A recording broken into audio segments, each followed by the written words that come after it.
موت ایک ایسی حقیقت ہے جس سے کوئی انکار نہیں کر سکتا۔ ہم سب کو اس کا سامنا کرنا ہے۔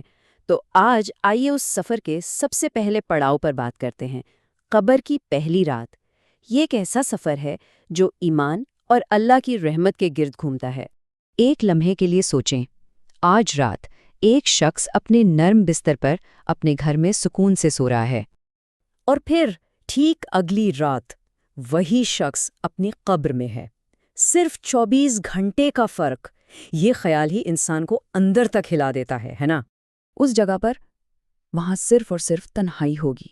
سوچیں، کوئی فون نہیں، کوئی میسج نہیں، نہ گھر والوں کا ساتھ، نہ دوستوں کی محفلیں۔ دنیا کا ہر تعلق، ہر رشتہ وہیں پیچھے رہ جاتا ہے۔ تو پھر ساتھ کیا جاتا ہے؟ اس اندھیرے میں انسان کا اگر کوئی ساتھی ہے تو وہ صرف اس کے اپنے اعمال ہیں۔ پیسہ، شہرت، طاقت، سب کچھ بس ایک یاد بن کر رہ جاتا ہے۔ اچھا، تو یہ تو ہوئی اس حقیقت کی بات۔ اب سوال یہ ہے کہ اس کا ہماری روزمرہ کی زندگی سے کیا تعلق ہے؟ چلیں دیکھتے ہیں کہ یہ سب ہماری زندگی کے اتار چڑھاؤ سے کیسے جڑا ہوا ہے۔ دیکھیے، ہم سب کی زندگی ایک کشمکش کا نام ہے۔ ایک طرف تو دنیا کا دباؤ ہے، پیسوں کی فکر، رشتوں کو نبھانے کا بوجھ، اور وہ راتیں جب انسان چپکے سے رو لیتا ہے۔ اور پھر دوسری طرف دل میں ایک آواز آتی ہے، ارے نماز بعد میں پڑھ لیں گے، کوئی نہیں، اللہ بہت رحیم ہے، معاف کر دے گا۔ لیکن سب سے بڑا سوال تو یہی ہے، کیا ہوگا اگر یہ مہلت، یہ بعد میں کر لیں گے والا وقت اچانک ختم ہو جائے؟ اگر توبہ کا دروازہ بند ہو گیا تو چلے اب سیدھا اس پہلی رات کی حقیقت کی طرف چلتے ہیں۔ دیکھتے ہیں کہ جب انسان کو قبر میں اتارا جاتا ہے تو اس کے فوراً بعد ہوتا کیا ہے۔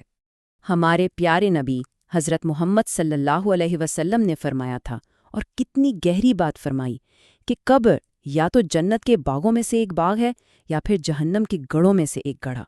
مطلب کوئی تیسرا راستہ نہیں ہے، صرف دو ہی آپشنز ہیں، اور اس کا فیصلہ وہ زندگی کرتی ہے جو ہم نے گزاری۔ تصور کریں، سب لوگ دفنا کے واپس جا رہے ہیں، ان کے قدموں کی آخری آوازیں بھی آہستہ آہستہ ختم ہو جاتی ہیں۔ پھر مٹی گرنے کی آواز، ٹھڈ ٹھڈ، ہر آواز کے ساتھ دنیا سے رشتہ اور کچا ہوتا جاتا ہے، اور پھر سب کچھ تھم جاتا ہے۔ مکمل سناٹا، ایسی خاموشی جس کا تجربہ اس دنیا میں کبھی نہیں ہوا۔ اسی تنہائی اور خاموشی میں دو فرشتے آتے ہیں، منکر اور نکیر، اور وہ 3 سوال پوچھتے ہیں۔ یہ صرف سوال نہیں، یہ پوری زندگی کا نچوڑ ہیں۔ پہلا، تمہارا رب کون ہے؟ دوسرا، تمہارا دین کیا ہے؟ اور تیسرا، تمہارے نبی کون ہیں؟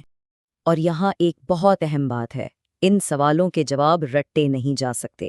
یہ کوئی امتحان نہیں ہے جس کی تیاری کی جائے۔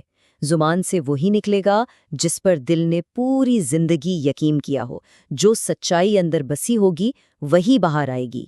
یہ سب سن کر شاید دل میں خوف بیٹھ جائے، لیکن کہانی یہاں ختم نہیں ہوتی۔ اب ہم اس منظر کا دوسرا رخ دیکھتے ہیں، خوف سے امید کا رخ، اور اللہ کی رحمت کے بے کنار سمندر کی طرف چلتے ہیں۔ خود اللہ تعالیٰ قرآن میں فرماتا ہے، اللہ کی رحمت سے مایوس نہ ہونا۔ یہ صرف ایک آیت نہیں، یہ ایک وعدہ ہے، ایک تسلی ہے، ہر ٹوٹی ہوئی امید کو جوڑنے والا پیغام ہے۔